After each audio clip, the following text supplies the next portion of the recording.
और ब्रेक के बाद एक बार फिर स्वागत है आप सभी का इनसाइड झारखंड न्यूज के इस बुलेटिन में। चलिए जानते हैं खबरों की शुरुआत करते हैं राजधानी रांची से।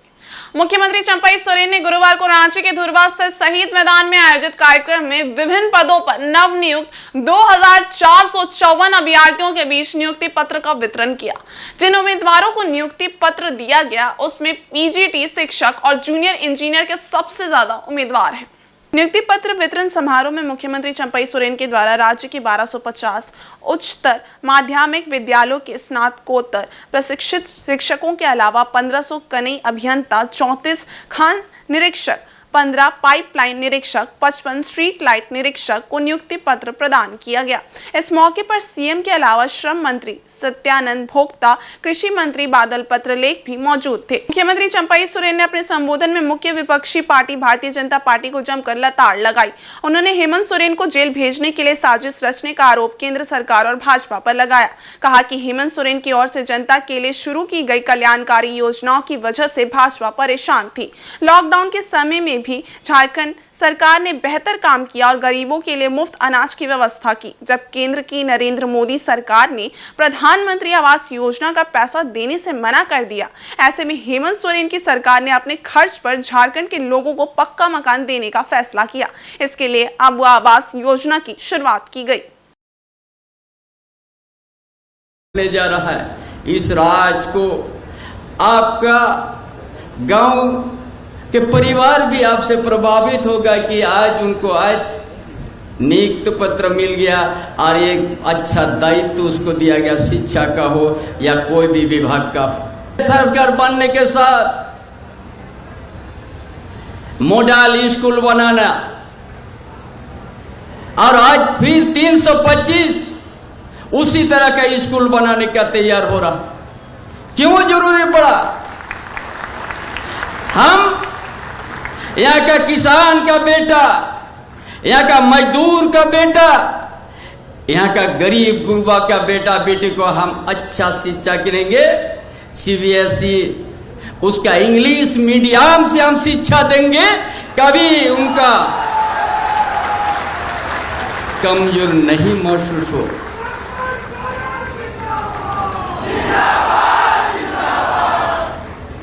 ये कल्पना यदि आप राज्य का विकास का कीजिएगा तो आप सबसे पहला यहां शिक्षा की व्यवस्था को दुरुस्त करना होगा। बिना शिक्षा से ये शरीर अधूरा शरीर ही रह जाएगा।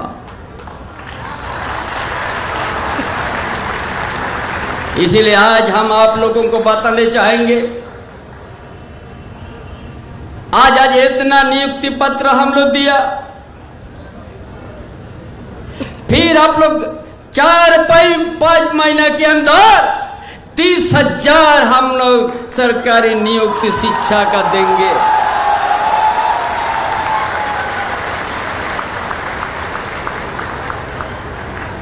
ये सरकार की सोच है। इसीलिए आज ये सोच के हम लोग शिक्षा को बढ़ावा देंगे और वो शिक्षा का जो हर परिवार में यदि आप घर में शिक्षा का दिया जलाया तो कोई नहीं बुता पाएगा।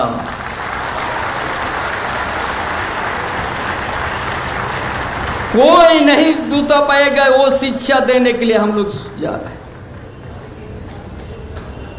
इसका साथ साथ यहाँ का जनजाति भाषा जितना है, सब जनजाति भाषा प्राइमरी स्तर से हमने शिक्षा को हम लोग बहाली शुरू करेंगे। अभी चक्रधरपुर रेल मंडल के सिन्नी और वीरबांस रेलवे स्टेशन के बीच गुरुवार को एक ही रेलवे ट्रैक पर 2 ट्रेनें आमने सामने आ गई। इससे यात्रियों में अफरा तफरी का माहौल बन गया। हालांकि ट्रेन के ड्राइवर की सूझबूझ के कारण एक बड़ी दुर्घटना टल गई। अगर थोड़ी भी लापरवाही होती तो एक बड़ी दुर्घटना हो सकती थी। दरअसल पूरा मामला ट्रेन संख्या 22861 हावड़ा तितलागढ़ कांताबाजी इस्पात एक्सप्रेस से जुड़ा हुआ है। यात्रियों ने बताया कि इस्पात एक्सप्रेस टाटानगर से चक्रधरपुर की ओर जाने के लिए खुली थी। इस दौरान ट्रेन की रफ्तार 130 किलोमीटर प्रति घंटा की थी। ट्रेन जब वीरबांस और सिडनी स्टेशन के बीच पहुंची तो ट्रेन के चालक ने अचानक से ब्रेक लगाकर ट्रेन को रोक दिया। यात्रियों ने जब नीचे उतर कर देखा तो ट्रेन के आगे महज 100 मीटर की दूरी पर एक मालगाड़ी उसी रेल पटरी पर सामने खड़ी थी। रेल यात्रियों ने इस घटना की तस्वीर अपने अपने मोबाइल में कैद की और अपने सोशल मीडिया अकाउंट से वायरल कर दिया। ट्रेन के सामने मालगाड़ी का इंजन देख यात्रियों के होश उड़ गए। कुछ यात्रियों ने इस्पात एक्सप्रेस के चालक से इस संबंध में जानकारी भी लेने की कोशिश की, लेकिन चालक ने कुछ भी नहीं बताया। काफी देर तक ट्रेन रुकने के बाद मालगाड़ी को पीछे की ओर ढकेला गया। इसके बाद लाइन क्लियर कर इस्पात एक्सप्रेस को चक्रधरपुर की ओर रवाना किया गया। इधर इस घटना की जानकारी सीनियर DCM गजराज सिंह को भी दी गई, लेकिन इस घटना को लेकर अब तक रेलवे का आधिकारिक पक्ष सामने नहीं आया है। हालांकि जानकारों का मानना है कि जिस जगह दो ट्रेन आमने सामने आने की बात की जा रही है वो rail section auto signal system से विकसित किया गया है। इस रेल पटरी पर कभी भी दो ट्रेनें में भिड़ंत नहीं हो सकती है।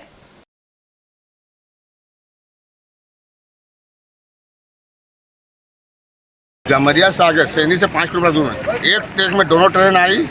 इस्पात करीबन 130-32-33 का स्पीड में इस्पात चल रही थी जी। और 150 मीटर वही ट्रैक में मालगाड़ी आ गई। ड्राइवर का बहुत सूझबूझ के कारण बहुत बड़ा हादसा से एक्सीडेंट से गाड़ी बच गई। बहुत बड़ा हादसा हो सकता था। हम लोग आगे बैठे हुए थे, पूरा जनरल जितने लोग सब नीचे उतर गए। ट्रैक में देखे दोनों होगी, उस पर भी मालगाड़ी थी।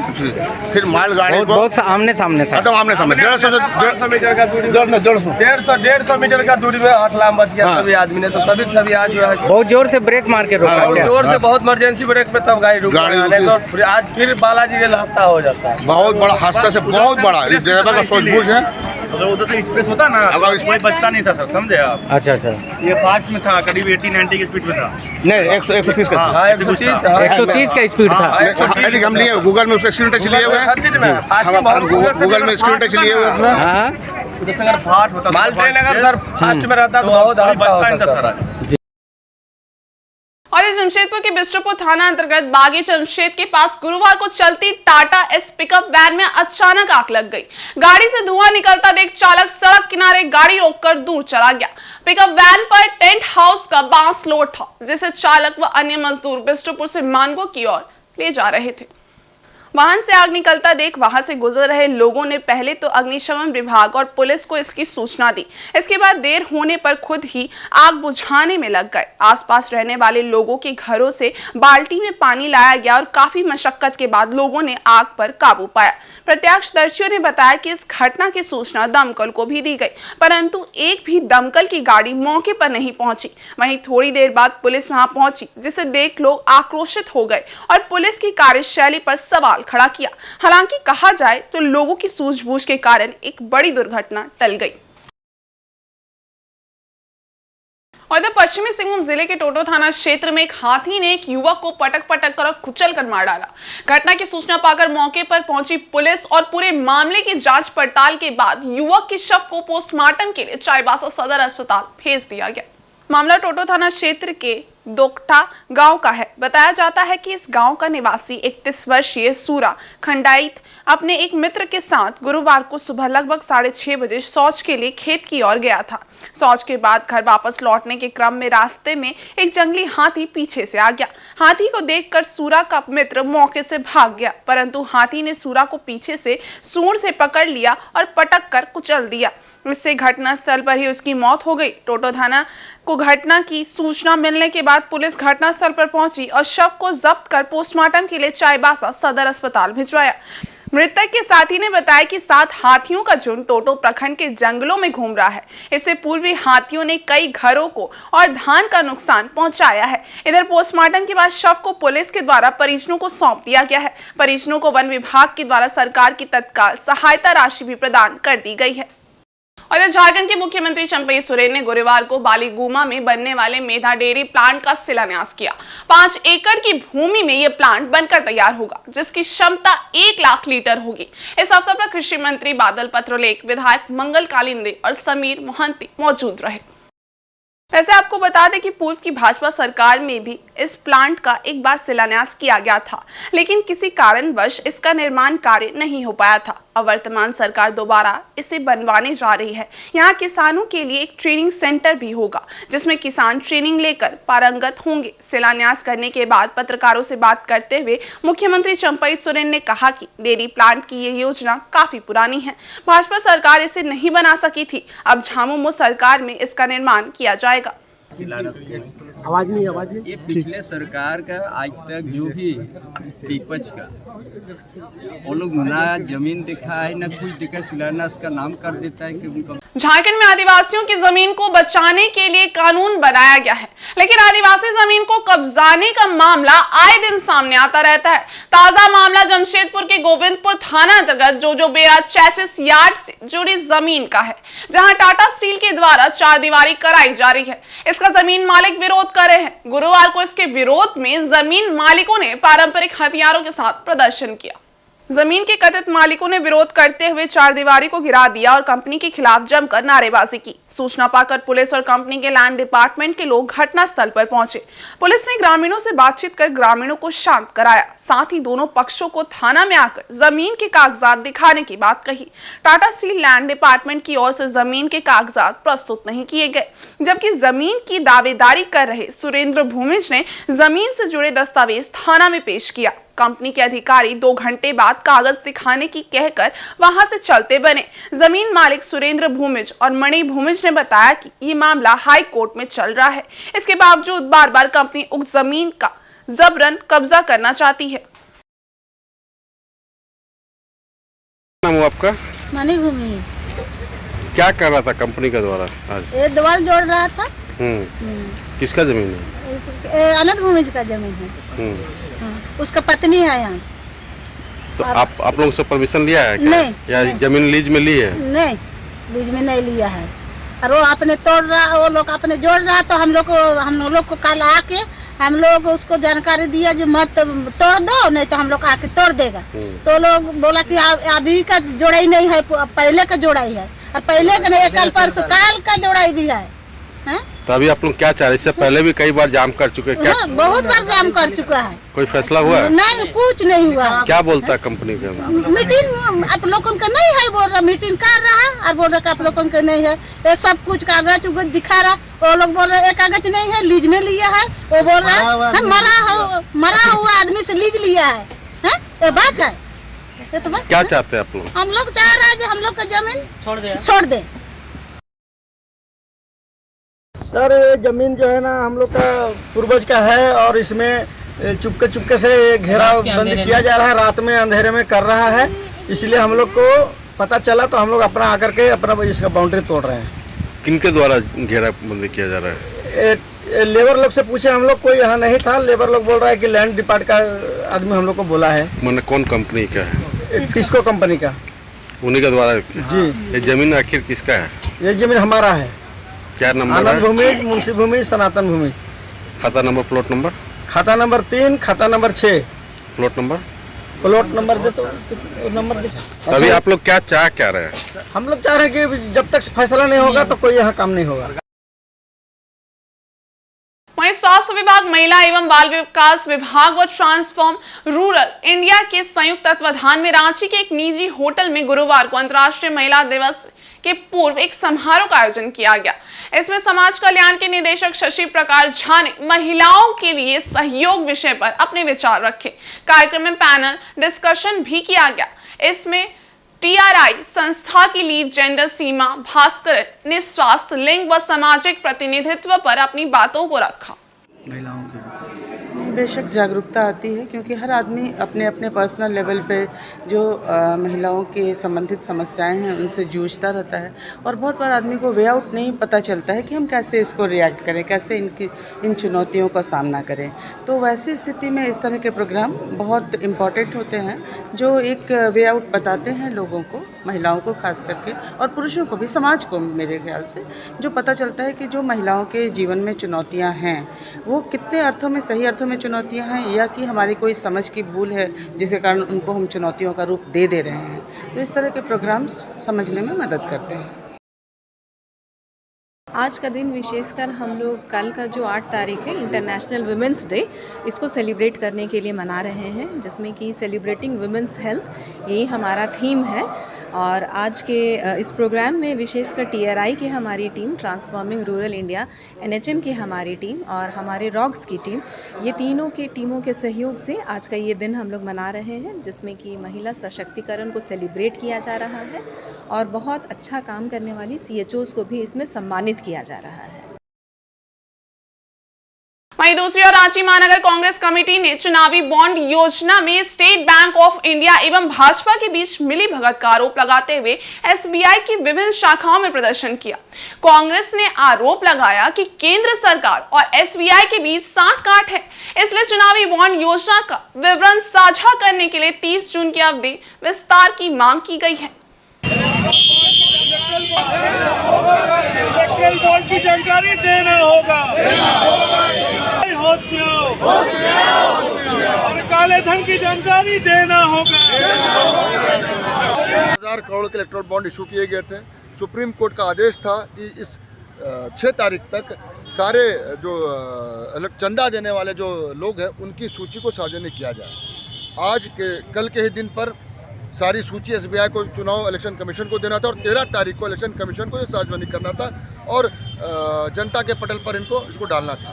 लेकिन आपको पता है, पूरे देश को पता है कि माना जा रहा है कि 75 से 78% चंदा जो है वो अडानी अंबानी ने मिलकर भाजपा को दिया है और ये सार्वजनिक होगी तो निश्चित रूप से कहीं ना कहीं देश की जनता की आँख खुलेगी किस तरीके से उनकी गाड़ी कमाई के पैसों को यहाँ से वहाँ किया। आजसू पार्टी अपने संगठनात्मक मजबूती को लेकर लगातार लोगों को पार्टी में जोड़ रही है। विभिन्न दलों को छोड़कर लोग आजसू में शामिल हो रहे हैं। इसी के तहत राजधानी रांची स्थित पार्टी कार्यालय में आयोजित एक समारोह के दौरान पूर्व DIG संजय रंजन सिंह ने अपने समर्थकों के साथ आजसू का दामन थामा। इनके अलावा कई अधिवक्ता और चिकित्सकों ने भी गुरुवार को आजसू पार्टी की सदस्यता ग्रहण की। सभी का स्वागत पार्टी के केंद्रीय अध्यक्ष सुदेश महतो और उपस्थित पार्टी के पदाधिकारी गण ने माला पहनाकर किया। इस अवसर पर सुदेश महतो ने कहा कि पार्टी के विजन से प्रभावित और प्रेरित होकर लगातार पार्टी में लोगों का जुड़ाव हो रहा है। ये एक प्रकार का कारवां बनता दिख रहा है और यही कारवां झारखंड को आगे बढ़ाने का कार्य करेगा। के विचारों के साथ कनेक्ट कर रहा है और राज्य की परिस्थितियां जो बन के सामने आई है, जो दृश्य सामने दिखाई दे रहा है, लोग उसका आकलन करके अपनी भूमिका तय करना चाहते हैं और उन्हें सहज हो रहा है कि आजसू पार्टी के साथ वो अपनी बेहतर भूमिका निभा सकते हैं। इन विचारों के साथ राज्य में सार्वजनिक जीवन में, राजनीतिक जीवन में राज्य की सेवा कर पाएंगे। आज मैं आदरणीय संजय जी का हार्दिक स्वागत करते हैं, जिनका लंबा समय इस प्रदेश में ही पुलिस सेवा में बीता है और एक अच्छे अधिकारी का परिचय उन्होंने स्थापित किया है। मेरे साथ काम करने का भी अवसर इनको है और मुझे भी इनके काम का अनुभव है। तो कई खूबियों के बीच में, कई तरह के पुलिस सेवा के अलावे इनमें इस राज्य के सेवा के लिए या राज्य के विषयों का एक अच्छा जानकारी है, लिखते भी हैं, अपनी एक पकड़। वहीं पूर्वी सिंहभूम जिले के मुसावनी स्थित बड़ा घाट में जिला परिषद सदस्य लकी मार्डी ने 15वें वित्त आयोग की राशि से बनने वाली 2 योजनाओं का शिलान्यास नारियल फोड़कर किया। इस अवसर पर काफी संख्या में ग्रामीण उपस्थित थे। उन्होंने फूलमाला पहनाकर अतिथि का स्वागत किया। इसके तहत मुसावनी प्रखंड स्थित सुरदा पंचायत के बड़ा घाट गाँव में पंचायत मंडप के समीप से कोचा टोला होते हुए बोलन मेन रोड तक PCC पथ का निर्माण किया जाएगा। ये सड़क 6,17,000 की लागत से बनेगी। वहीं बड़ा घाट स्कूल के समीप सोलर युक्त योजना के निर्माण कार्य का शिलान्यास भी नारियल फोड़कर किया गया। ये योजना 64 लाख की लागत से पूरी होगी। इसका निर्माण ठाकुर इंटरप्राइजेस के द्वारा किया जाएगा। मौके पर पूर्व जिला पार्षद ने कहा कि उन्होंने अपने चुनावी वादा को पूरा करते हुए ग्रामीणों की मांग पर इन दोनों योजनाओं का शिलान्यास किया है। इससे यहाँ के ग्रामीणों को काफी लाभ मिलेगा। इस मौके पर झामुमो के सोशल मीडिया प्रभारी गौरांग मोहाली, पूर्व शिक्षक लोबिन सबर, गणेश टुडू आदि उपस्थित थे। लकी मार्डी जिंदाबाद जिंदाबाद जिंदाबाद, लकी मार्डी जिंदाबाद जिंदाबाद जिंदाबाद, बगरा मार्डी जिंदाबाद जिंदाबाद जिंदाबाद, दिसंबर सेबू सारे जिंदाबाद जिंदाबाद जिंदाबाद, हेमंत सारे जिंदाबाद जिंदाबाद जिंदाबाद। हम शुरुआत से ही बता रहे थे कि यहाँ पर हम लोग कुछ गांव के लोगों के साथ में चुनाव के टाइम में ही हम लोग यहाँ घोषणा किए थे कि जो भी पहला फंड आएगा उस फंड का हम लोग निर्माण कार्य पहला हम लोग बाड़ाघाट से शुरू करेगा। पहला हम लोग का छोटा सा एक योजना था जो पीसीसी यहाँ करीबन 300-350 फीट का वो किया गया था, और दूसरा अभी आज जो हम लोग यहाँ पर शिलान्यास किया वो यहाँ का पीसीसी का है, और ये 6,70,000 का पीसीसी है जो कि करीब 350 से 400 फीट का पीसीसी है। उसके बाद में उधर नीचे टोला है, नीचे टोला के काफ़ी माता लोग बहन लोग हमको कोई दिनों से बोल रहा था कि हम लोग का पानी यहाँ पर एक जगह से बहुत अच्छा हम लोग को पानी पीने का मिलता है, और वो है यहाँ पर पंचायत मंडप जो है स्कूल है, उस स्कूल का बगल का चापाकल का जो पानी है वही पानी बहुत पीने योग्य है, और गांव में जितने भी चापाकल है वो पीने योग्य चापाकल का पानी नहीं था। तो वहाँ से हम लोग सोलर के द्वारा पाइपलाइन के माध्यम से हम लोग घर में पानी को पहुँचाने का आज शिलान्यास किया गया है। और आज के इस बुलेटिन में बस इतना ही। हम कल फिर हाजिर होंगे कुछ और नई खबरों के साथ। तब तक के लिए देखते रहिए इनसाइड झारखंड न्यूज। धन्यवाद।